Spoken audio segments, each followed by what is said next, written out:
Guys, എല്ലാവർക്കും welcome back to our YouTube channel. അപ്പോൾ ഇന്നത്തെ വീഡിയോ എന്ന് പറയുന്നത് എൻ്റെ കല്യാണം കഴിഞ്ഞിട്ടുള്ള first day in my life വ്ളോഗാണ് കേട്ടോ. അപ്പോൾ ആദ്യമായിട്ടാണ് നമ്മളെ ചാനൽ ആരെങ്കിലും കാണുന്നതെങ്കിൽ എല്ലാവരും സബ്സ്ക്രൈബ് ചെയ്ത് സപ്പോർട്ട് ചെയ്യുക. അപ്പോൾ ഫസ്റ്റ് തന്നെ ഡേ ഇൻ മൈ ലൈഫ് കുറച്ചൊരു വെറൈറ്റിയാണ്. അതായത് നമ്മൾ കല്യാണം കഴിഞ്ഞിട്ട് അമ്പലത്തിൽ പോയിട്ടുള്ള വ്ളോഗുമ്പോൾ ഒരു സംഭവത്തുമ്പോഴാണ് നമ്മൾ തുടങ്ങുന്നത്. അല്ലാതെ സാധാരണ ഡേ ഇൻ മൈ ലൈഫ് പോലെ ചായ കുടിക്കുക, പല്ലേക്കുക, ആ സംഭവങ്ങളൊക്കെ സ്കിപ്പാണ് ഈ വ്ളോഗിൽ കേട്ടോ. അപ്പോൾ അതൊക്കെ നിങ്ങൾ ക്ഷമിക്കുക. അപ്പം നമ്മളിവിടെ അടുത്തുള്ള ഒരു അമ്പലത്തിൽ ഇനി പോയിട്ടുണ്ടായിരുന്നത്. അപ്പം നമ്മളവിടെ കയറി പ്രാർത്ഥിച്ച്, അതുപോലെ തന്നെ ഒരു കുളം ഉണ്ട്, ഇനി കുളത്തിലെ കാലൊക്കെ കഴുകി. അപ്പോഴാണ് എനിക്ക് വള വേണം എന്നുള്ള അതിയായ ആഗ്രഹം വന്നത്.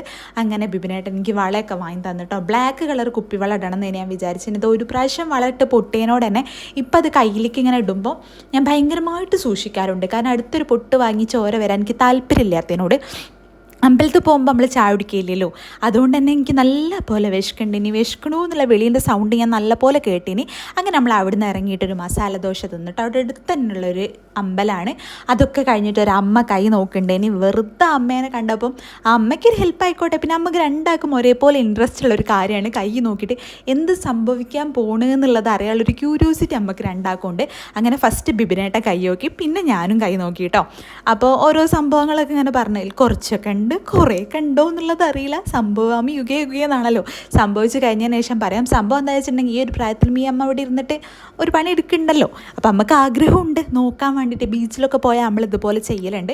അപ്പോൾ അതിനും വേണ്ടി ജസ്റ്റ് ഒന്ന് ഇരുന്ന് കൊടുത്തിട്ടേ ഉള്ളൂ. അപ്പോൾ ഓരോരോ സംഭവങ്ങൾ ഇങ്ങനെ പറഞ്ഞ് കുറേയൊക്കെ നമുക്ക് ഭയങ്കരമായിട്ട് റിലേറ്റ് ചെയ്യാൻ പറ്റുന്ന കാര്യങ്ങളേനി, ബാക്കി കുറേയൊന്നും ഒരിക്കലും റിലേറ്റ് ചെയ്യാൻ പറ്റാത്ത കാര്യങ്ങളേനി. അപ്പോൾ അതായത് എന്തൊക്കെ പറയണമെന്നുള്ളൊരു വൈബൊക്കെ വന്നിട്ടുണ്ടേനി. ഫസ്റ്റ് ബിബിനായിട്ടാണ് കേട്ടോ നോക്കിയത്, പിന്നെയാണ് ഞാൻ കൈ നോക്കിയിട്ടുണ്ടായിരുന്നത്. അങ്ങനെ പിന്നെ നമ്മൾ വീട്ടിലേക്ക് തിരിച്ചു പോകുന്നു കേട്ടോ. പിന്നെ വല്ലാതെ അവിടെ നിൽക്കാനൊന്നുമില്ല. അതൊക്കെ കഴിഞ്ഞ് വീട്ടിലെത്തിയപ്പോഴാണ് ഞാൻ ഞങ്ങൾ ഒരു മാവും അതുപോലെ തന്നെ ഒരു സപ്പോർട്ടും വാങ്ങിക്കൊണ്ട് വെച്ചിനി. അപ്പോൾ അത് കുഴിച്ചിടാനുള്ളൊരു സമയം ഇങ്ങനെ കിട്ടാത്തതിനോട് അങ്ങോട്ടും ഇങ്ങോട്ടും ഇങ്ങനെ നടക്കിനി. അപ്പോൾ എന്തായാലും അത് കുഴിച്ചിടാൻ വിചാരിച്ച് അങ്ങനെ ഫസ്റ്റ് 2 കുഴി ഉണ്ടാക്കി ബിബിനായിട്ടനാണ്, 1 കുഴിച്ചിട്ട് ഞാനാണ്. കുറച്ച് കഴിഞ്ഞിട്ട് കാണാം. അപ്പോൾ ഇതാണ് കേട്ടോ മാവ്, ഇവിടെ അടുത്തുള്ള നഴ്സറിയിൽ നിന്ന് വാങ്ങിയതാണ്. അപ്പോൾ എങ്ങനെയാണ് കുഴിച്ചിടേണ്ടതെന്നുള്ള ഇൻസ്ട്രക്ഷൻസൊക്കെ അവിടുന്ന് പറഞ്ഞു തന്നിട്ടുണ്ടേനി. അപ്പോൾ വളമൊക്കെ തന്നിനി. അപ്പോൾ മാവിൻ്റെ ആ സംഭവങ്ങളൊക്കെ പോക്കി ബിബിനേട്ടൻ കുഴിച്ചിട്ടാണ് കേട്ടോ. അപ്പോൾ 2 വർഷം അല്ലെങ്കിൽ 2.5 വർഷം കഴിയുമ്പം കായ്ക്കണ മാവാണ്, നല്ല മധുരം ഉണ്ടാവും എന്നൊക്കെ പറഞ്ഞിനി. അപ്പോൾ ബിബിനേട്ടൻ പറഞ്ഞു ഞാൻ സൗദിയിൽ പോയി വരുമ്പോഴേക്കും ഇതെന്തായാലും കായ്ക്കും, നോക്കിക്കോ ഞാനാണ് കുഴിച്ചിട്ടുള്ളത് എന്നൊക്കെ പറഞ്ഞ് ഭയങ്കര ഡയലോഗൊക്കെ അടിക്കുകയാണ്. അപ്പോൾ അതിൻ്റെ ചോട്ടിൽ കുറച്ച് എന്താ പറയുക വളം ചാണകമൊക്കെ നമ്മൾ ആ ഷോപ്പിൽ നിന്ന് തന്നെ വാങ്ങിയിട്ടുള്ളതേനി. അങ്ങനെ അതൊക്കെ ഇട്ട് കൊടുത്ത് മണ്ണൊക്കെ ഇട്ട് ബിബിനേട്ടൻ കുഴിച്ചിടുന്ന സംഭവമാണ് നിങ്ങൾ കാണുന്നത്. സംഭവം ഇത് കുഴിച്ചിട്ട് എനിക്ക് നല്ല മടിയുണ്ടേനി. കാരണം കുഴി ഉണ്ടാക്കണം. പിന്നെ ഇതിപ്പോൾ നിങ്ങൾ കണ്ട ദൃശ്യം എന്ന് പറയുന്നത് ഗൈസ്, ഞാൻ ഒരു പിടി മണ്ണ് എൻ്റെ മാവാണ് പറഞ്ഞിട്ട് ഇട്ട് കൊടുത്ത് അതിന് അനുഗ്രഹിച്ച് കൊടുത്തതാണ് കേട്ടോ. അങ്ങനെ ചാണകം അങ്ങനത്തെ വളമൊക്കെ ഇട്ടിട്ട് നമ്മളത് സെറ്റാക്കുകയാണ് ആ ഒരു കുഴിച്ചിട്ടിൽ. പിന്നെ അതിൻ്റെ കുറച്ച് ചോട്ടിലേക്ക് കുറച്ച് മണ്ണൊക്കെ ഇട്ട് 2 വർഷം കഴിയുമ്പോൾ കായ്ക്കും എന്നുള്ളൊരു ശുഭപ്രതീക്ഷയാണ് അമ്മക്കുള്ളത് കേട്ടോ. നല്ല രസമല്ലേ ഈ ഒരു മാവ് അധികം ഹൈറ്റ് വെക്കാതെ ഇങ്ങനെ പറിച്ച് തിന്നേണ്ടത്. ബിബിനേട്ടനൊരു മെമ്മറിയും കൂടി ആയിക്കോട്ടെ എന്ന് വിചാരിച്ച് വാങ്ങി കുഴിച്ചിട്ടതാണ്. അതൊക്കെ കഴിഞ്ഞ് നെക്സ്റ്റ് ഇൻ്റെ ഡേണേനി. അപ്പം നിങ്ങൾ വിചാരിക്കും ഈ കുഴി ഉണ്ടാക്കിയത് ഞാനാണെന്ന്. അല്ല ഗൈസ്, ഇത് ബിബിനായിട്ട് ഉണ്ടാക്കി തന്ന കുഴിയാണ് കേട്ടോ. അങ്ങനെ ആ കുഴിയിലേക്ക് ഇത് സപ്പോർട്ടേൻ്റെ മരമാണ്, സപ്പോർട്ട കുഴിച്ചിട്ടാണ്. അപ്പോൾ ഇതും വാങ്ങിയപ്പോൾ അവിടുന്ന് ആ കടയിലുള്ള ആൾ പറഞ്ഞിട്ടുണ്ടെങ്കിൽ ഒരു 2-2.5 കൊല്ലം കൊണ്ട് എന്തായാലും കായ്ക്കും എന്നുള്ളത്. രസമല്ലേ കല്യാണം കഴിഞ്ഞാൽ ഉടനെയൊക്കെ നമ്മൾ കുഴിച്ചിട്ട സാധനം കുറേ കഴിയുമ്പോൾ കാണുക എന്നൊക്കെ പറയുന്നതൊക്കെയാണ് വിചാരിച്ച് കുഴിച്ചിട്ടുള്ളത്. നാം ഒന്ന് വിചാരിക്കുന്നു ദൈവം മറ്റെന്തോ നടപ്പിലാക്കുന്നു എന്നുള്ളൊരു സംഭവം വർക്കാവില്ലേ എന്നുള്ളതൊന്നും അറിയില്ല. കാഴ്ച എന്തായാലും അന്ന് യൂട്യൂബ് ഉണ്ടെങ്കിൽ ഞാൻ അപ്ഡേറ്റ് ചെയ്യണതാണ് എന്ത് സംഭവിച്ചു എന്നുള്ളത് കേട്ടോ.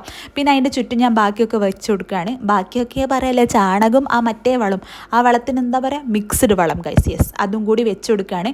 അപ്പോൾ ഈ ബഡ് ചെയ്തതിൻ്റെ അടിയിലേക്ക് വരുന്ന സംഭവങ്ങളൊക്കെ മുറിച്ചിട്ടാളണം, അല്ലെങ്കിൽ പിന്നെ അത് നല്ലോണം വളർന്നിട്ട് ഈ ഒരു സപ്പോർട്ട മരം വളരാൻ കഴിയൂല എന്നൊക്കെ പറഞ്ഞിട്ടുണ്ടേനി. അപ്പം ഞാൻ അതൊക്കെ ഇങ്ങനെ മനസ്സിലോർത്ത് എല്ലാ ദേവതകളും മനസ്സിൽ വിചാരിച്ച് കുഴിച്ചിട്ടാണ്. ബിബിനായിട്ടിന് ഉണ്ടായിട്ടില്ലെങ്കിൽ അവിടെ അടി നടക്കാനുള്ള സകലമായ സാധ്യതകളുണ്ട്.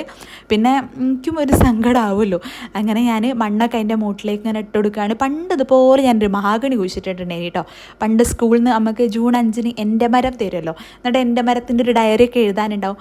അന്ന് അത് കുറേ വലുതായിട്ടുണ്ടേനി. പക്ഷേ വീടിൻ്റെ മുകളിലുള്ള വീടിൻ്റെ അടുത്തായി പോയി കുഴിച്ചിട്ട്, അതുകൊണ്ട് എന്താ എന്തായാലും അത് വെട്ടണം എന്നുള്ളൊരു സ്റ്റേജ് എത്തിയപ്പോൾ അത് വെട്ടിയിട്ടാഞ്ഞു ഗൈസ്. പക്ഷേ നല്ലപോലെ ഉണ്ടായിട്ടുണ്ടേനി, കുറച്ച് തടിയൊക്കെ വെച്ചിട്ടുണ്ടേനി. എന്നിട്ട് എന്നും ഞാനിങ്ങനെ എൻ്റെ ഡയറിയൊക്കെ ഇങ്ങനെ എഴുതിയേനി കേട്ടോ വീട്ടിലിരുന്നിട്ട്. അങ്ങനത്തെ കുറച്ച് കലാപരിപാടികളൊക്കെ ഒരു സമയത്തുണ്ടേനി. അതല്ല സംഭവം. അങ്ങനെ ഞാൻ അതൊക്കെ കുഴിച്ചിട്ട് പിന്നെ വൈകുന്നേരം ആയപ്പോൾ എൻ്റെ വീട്ടിൽ പോകാൻ പറഞ്ഞിട്ടോ ഞാൻ. കാരണം എന്താ വെച്ചിട്ടുണ്ടെങ്കിൽ അവിടെ വെള്ളം കയറിയിട്ടുണ്ടേനി. അപ്പോൾ വെള്ളം കയറി ഒന്ന് കാണാൻ വേണ്ടിയിട്ട് പോയതാണ്. മഴയൊക്കെയല്ലേ, എൻ്റെ വീടിൻ്റെ തൊട്ടടുത്ത് പാടാണ്. അപ്പോൾ പാടത്ത് വെള്ളം കയറിയതിനോട് തന്നെ വെള്ളം കാണാൻ പോകാമെന്ന് പറഞ്ഞിട്ട് ഞാനും ബിബിനേട്ടനും കൂടി വെള്ളം കാണാൻ വേണ്ടി പോയതാണ്. അപ്പോൾ ഇതാണ് എൻ്റെ വീടിൻ്റെ തൊട്ടടുത്തുള്ള പാട് കേട്ടോ. അവിടെയൊക്കെ നെല്ലാണ് കൃഷി ചെയ്തുകൊണ്ട് നീനത്. വേനലാകുമ്പോൾ പൂള, വെള്ളരി ഇങ്ങനത്തെ കൃഷികളൊക്കെ മാറി മാറി ചെയ്യും. ഇപ്പോൾ ഇതൊരു തോടിൻ്റെ ഒരു അവസ്ഥയാണ് മൊത്തത്തിൽ. കണ്ടോ ഒരേ ലെവലിൽ വെള്ളം ഇങ്ങനെ നിൽക്കുകയാണ്. നിങ്ങൾക്ക് ആ ഒരു കാണുന്ന സ്ഥലത്തിലേക്ക് ഏന്തി നോക്കിയാൽ കാണാം ആ പൊന്തി പൊന്തി നിൽക്കുന്നത് പോലെ അവിടെ ഫുള്ള് നെല്ലേനി. അത്രയും സ്ഥലം മൂടിയിട്ടുണ്ട്. അത് കഴിഞ്ഞിട്ട് ഞാൻ വെള്ളത്തിലൂടെ ഓടി നടക്കാൻ പോവാണ്. അതിൻ്റെ ഇടയിൽ ഞാൻ വികാൻ പോണൊരു മനോഹരമായ കാഴ്ചയാണ് നിങ്ങൾ കണ്ടത്. അപ്പോൾ ഇതിലൂടെ ഇങ്ങനെ നടന്നു പോയാൽ നമുക്ക് ഓപ്പോസിറ്റ് സൈഡിലെത്താം കേട്ടോ. അവിടെയൊക്കെ വീടുകളൊക്കെ ഉണ്ട്. പണ്ട് നമ്മൾ സ്ഥിരമായിട്ട് നടക്കണ വഴി, ഇനി പണ്ട് എന്നല്ല ഇപ്പോഴും. പക്ഷേ വെള്ളം വന്നതിനോട് നടക്കാൻ പറ്റാത്ത ബുദ്ധിമുട്ടുണ്ട്. പക്ഷേ ഞാൻ ഇങ്ങനെ നടന്ന് നോക്കുകയാണ്. 2-3 പ്രാവശ്യം ഞാൻ ഇപ്പം നിലത്തെത്തുന്ന പറഞ്ഞ അവസ്ഥയായി. കാരണം എവിടെയാണ് കുഴിയുള്ളത് എന്നുള്ളത് നമുക്ക് കറക്റ്റായിട്ട് മനസ്സിലാവില്ല ഇനി. കാരണം വെള്ളമാണല്ലോ ഗൈസ്, അതാണ് ഈ തുള്ളി കളിക്കണത്. അങ്ങനെ ഞാൻ കാലിനോടൊക്കെ തെറിപ്പിച്ച് നോക്കുകയാണ്. അപ്പോൾ നല്ല ഭംഗിയുണ്ട്. ഇവിടെ അച്ചു വന്നിട്ട് തോണി ഉണ്ടാക്കിയിട്ടിട്ടുണ്ടായിന് കേട്ടോ. ഞാൻ അച്ചും കൂടിയും പണ്ട് വന്നിട്ട്, അതായത് ഇതുപോലെ നല്ല വെള്ളപ്പൊക്കം ഉള്ളൊരു സമയം ഉണ്ടായിരുന്നല്ലോ, അന്ന് ഞാൻ അച്ചും കൂടി ഇവിടെ വന്നിട്ട് ഞങ്ങൾ കുറേ തോണിയൊക്കെ ഉണ്ടാക്കിയിട്ട് നല്ല കുറേ ഓർമ്മകളുള്ള സ്ഥലമാണ്. അപ്പോൾ കണ്ടോ ഇങ്ങനെ നിരന്ന് നിൽക്കുന്നത് കാണാൻ തന്നെ ഒരു ഭംഗിയാണ്. നിങ്ങൾക്ക് ഇങ്ങനത്തെ എന്തെങ്കിലും നോസ്റ്റാൾജിക് മെമ്മറീസ് ഉണ്ടെങ്കിൽ കമൻറ്റ് ചെയ്യുക. അപ്പോൾ ബിബിനേട്ടൻ കുടം പിടിച്ച് നിൽക്കുന്ന ദൃശ്യമാണ് നിങ്ങൾ കാണുന്നത്. പിന്നെ നമ്മൾ അച്ചു ലാൻഡ് എന്ന് ചെയ്തു കേട്ടോ. ഓനൊരു കുടയൊക്കെ എടുത്ത് വന്ന്. അപ്പോൾ ഞങ്ങൾ കടല വാങ്ങിയിട്ടുണ്ട്. ഇനി വരുന്ന വഴിക്ക് നല്ല ചൂടാവുമല്ലോ ഈ മഴയത്ത് തിന്നാൻ. അപ്പം ഞങ്ങൾ ഓൽ രണ്ടാളും കൂടി കടല തിന്നണതാണ് നിങ്ങൾ കണ്ടത്. പിന്നെ അത് കഴിഞ്ഞിട്ട് ഞാനതിൽ കൈയിട്ട് വാരണ ദൃശ്യങ്ങളും കാണും. കാരണം ഓല് തന്നില്ല ഇനി. അങ്ങനെ അതിന് കുറച്ച് കടലെടുത്ത് ഞാനും തന്നു. പിന്നെ ഓലെ കത്തികൾ നടത്തിക്കൊണ്ടിരിക്കുകയാണ്. അങ്ങോട്ടും ഇങ്ങോട്ടൊക്കെ ഞാൻ ഫോട്ടോ എടുക്കുകയാണെന്ന് വിചാരിച്ചിട്ട് പോസ് ചെയ്തതാണ്. പിന്നെ അത് കഴിഞ്ഞ് അതെല്ലാം എന്ന് മനസ്സിലായപ്പോൾ ഒരു വീഡിയോയ്ക്ക് വേണ്ടിയിട്ട് പോസ് ചെയ്തു കേട്ടോ. പിന്നെ അതൊക്കെ കഴിഞ്ഞിട്ട് പണ്ട് സ്കൂളിൽ പഠിക്കുന്നൊക്കെ സമയത്ത് കുട കമഴ്ത്തിയിട്ട് മീൻ പിടിക്കുന്ന ഒരു കലാപരിപാടി ഉണ്ടെങ്കിൽ അതങ്ങോട്ട് പൊറുക്കുമ്പം അതിൻ്റെ കമ്പി ഒടിയും. അങ്ങനത്തെ ഒക്കെ ചെയ്ത് അങ്ങനെ അതൊക്കെ കഴിഞ്ഞ് രാത്രിയായപ്പോൾ ഞങ്ങൾ തിരിച്ച് വീട്ടിലേക്ക് തന്നെ പോകുന്നു കേട്ടോ. അപ്പോൾ പോണ വഴിക്ക് ഞങ്ങൾ ബീച്ചിൽ പോയി ഗൈസ്. പോണ വഴിക്കല്ല, വീട്ടിലെത്തി ഡ്രസ്സൊക്കെ മാറ്റി ഞങ്ങൾ ബീച്ചിലൊക്കെ ഒന്ന് പോയി. അപ്പോൾ കുറേ എലികളുണ്ട് ഇപ്പോൾ കോഴിക്കോട് ബീച്ചിൽ. നിങ്ങൾ ആരെങ്കിലും ശ്രദ്ധിച്ചിട്ടുണ്ടോ എന്നറിയില്ല, കുറേ എലികളെ ഞങ്ങൾ കണ്ടിട്ടുണ്ടായിരുന്നു കേട്ടോ. അതുകൊണ്ട് വല്ലാതെ വെള്ളത്തിലിറങ്ങാനൊന്നും തോന്നിയില്ല. ഇട്ടത്ത് വീഡിയോ എടുത്തതിനോടാണ് ഇവിടെയൊക്കെ ബ്ലാക്ക് കളറ്. ഈ ഐ ലവ് കോഴിക്കോടിൻ്റെ ഇവിടെയൊക്കെ കുറേ കഥകളുണ്ട്. അത് ഞാൻ ഷോർട്ട് വീഡിയോയിൽ പറയാൻ പെട്ട സ്ഥലമില്ല. അങ്ങനെ വരുന്ന വഴിക്ക് ഞങ്ങളൊരു തട്ടുകടയിൽ കയറിയിട്ട് തട്ടുദോശയും സാമ്പാറും ചട്നിയൊക്കെ തിന്ന് അതൊക്കെ കഴിഞ്ഞ് ഞങ്ങൾ തിരിച്ച് വീട്ടിലേക്ക് പോന്ന്. അപ്പോൾ അത്രയേ ഉള്ളൂ. വീഡിയോ ഇഷ്ടമാണെങ്കിൽ ലൈക്ക് ചെയ്യാനും ഷെയർ ചെയ്യാനും കമൻറ്റ് ചെയ്യാനും മറക്കരുത്.